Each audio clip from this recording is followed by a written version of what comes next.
আসসালামু আলাইকুম, Sabina cooking house and blog থেকে স্বাগতম। আশা করি আল্লাহর রহমতে সকলে ভালো আছে। আজকে আমি কিভাবে লাউ চিংড়িটা তৈরি করলাম তা আপনাদের সাথে শেয়ার করব। রেসিপিটি একবার সহজ, পানির মতো, আর খেতেও খুব সুস্বাদু রেসিপিটি। চলেন সবাই দেখে নিই। প্রায় গরম হয়ে চলে আসছে, আমি অল্প পরিমাণে তেল দিয়ে দেবো। আর এদিকে আমি হলুদ এবং লবণ দিয়ে চিংড়ি মাছগুলো মেখে নিলাম। এদিকে তেল গরম হয়ে চলে আসছে, এবার আমি মাছগুলি দিয়ে দেবো।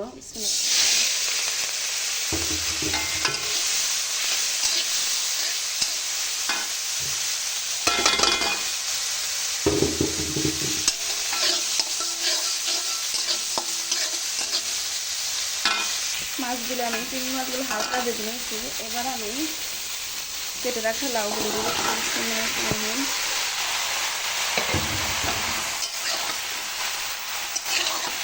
মাছগুলো দিয়ে দেওয়ার একটা বিশেষত্ব হচ্ছে মাছের মধ্যে চিংড়ি মাছের গ্রামটা খুব সুন্দর আসবে, ফ্লেভারটা। ওই জন্য দিচ্ছি লবণ,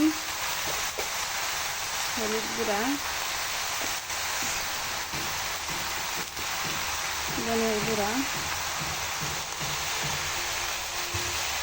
আদা রসুন, এটা একসাথে মিশিয়ে নেব।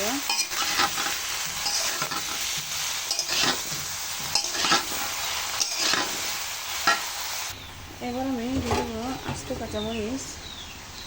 অবশ্যই লাউ তরকারির মধ্যে মরিচ কম দিতে হয়, আর আমি যেহেতু মরিচ লাউ তরকারি ঠান্ডা খাই অবশ্য, এই জন্য আমি নাকি মরিচটাকে কেটে দিলাম না।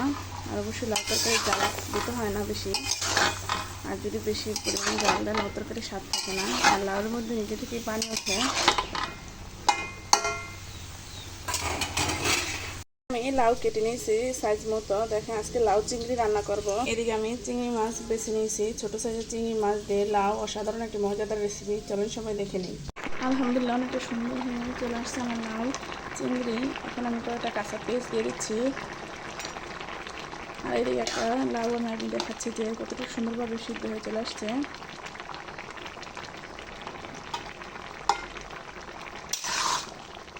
আলহামদুলিল্লাহ এখন আমি লাউ তরকারিটা বাগার দিয়ে নেব। দিয়ে দিয়েছি তেল। এবার আমি পেঁয়াজ দিয়ে দেবো।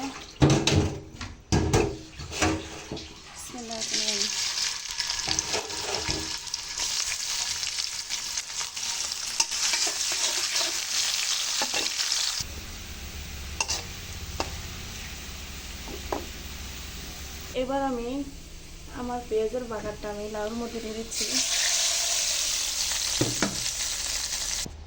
এবার আমি সুন্দরভাবে মিশিয়ে নেব তরকারিটাকে। অবশ্যই মিশানোর পরে আমি দিয়ে দিচ্ছি ধনিয়া পাতা, বিলাতি ধনিয়া পাতা। এবার আমি দিয়ে দিচ্ছি জিরা।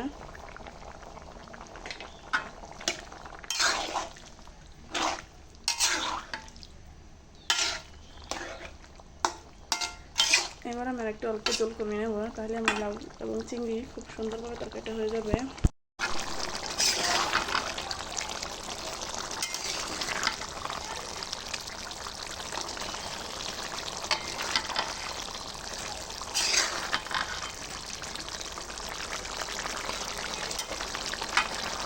আলহামদুলিল্লাহ আমার লাউ চিংড়ি রান্নাটা প্রায় শেষ। দেখেন কতটা সুন্দর এবং লোভনীয় হয়েছে আমার লাউ চিংড়ি। অবশ্যই খেতেও খুব সুস্বাদু। আমি আলহামদুলিল্লাহ খেয়ে দেখেছি।